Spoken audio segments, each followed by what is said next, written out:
I shall now take you to a time when life in our oceans had reached true gigantism.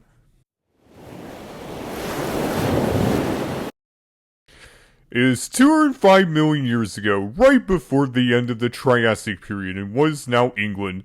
Most of the Earth's landmass was still combined into Pangea, but it is already showing signs of breaking apart.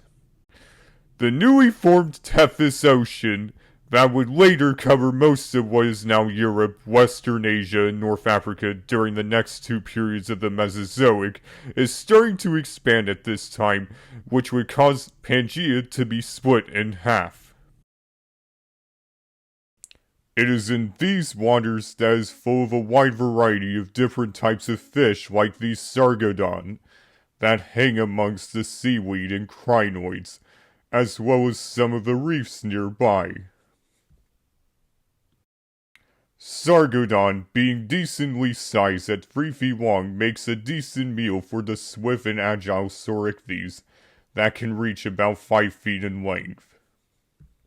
Back on land is this relatively large sauropodomorph at around 26 to 33 feet in length, and weighing in at 3 tons, called Camelotia, that is skimming through the water at the beach. While Camelotia has an herbivorous lifestyle that is expected of most sauropodomorphs, thanks to its relatively thick, sturdy forelimbs, it allows for its quadruped stance that is considered quite advanced compared to most of the other sauropods at this time. There is also the much smaller and more basal Pantydraco, at only 2 to 3 feet long, that not only stands bipedally like most other sauropods at this time, it also happens to have an omnivorous diet by feeding on both plants and insects. One of the predators inhabiting this island includes the minuscule coelophysoid Pendraig, measuring at only 3 feet in length. It is much smaller even compared to its relatives elsewhere, as a result of island dwarfism. Back in the water is this marine reptile called Pachystropheus, that is a member of a group of marine reptiles called the Latosaurians.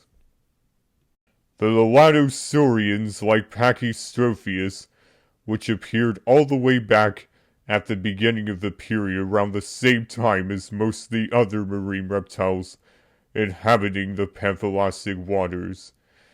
Pachystropheus, like the rest of the group, stand out for their tails that make up half their body length, which makes them seem very similar to modern-day iguanas.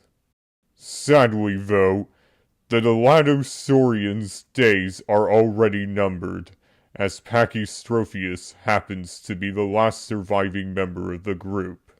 Pachystropheus, which usually only grows to about 3 feet in length, would mostly feed on small cephalopods like ammonites and small fish.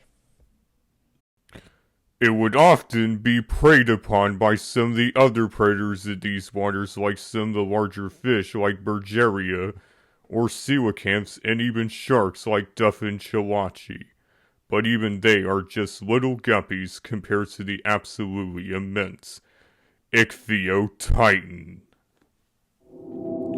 Ichthyotitan, which has been estimated to grow to 82 feet long, if not even larger, being not only the largest confirmed ichthyosaur, but marine reptile in general found to date. Life in our oceans will not reach this size again until in over 150, closer to 200 million years' time, well after the Mesozoic had already ended.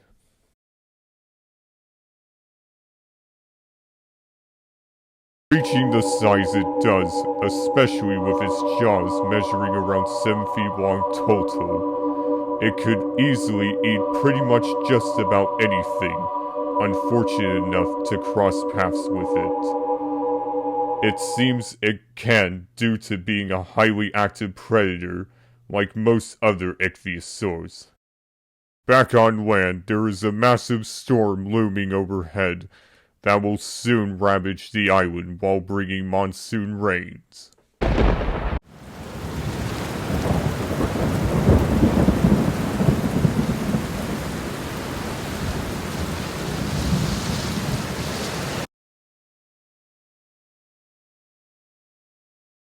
This Pendraig, now marooned, notices the Camelotia floating in the current as it is scavenged by some Duffinselache and bergeria.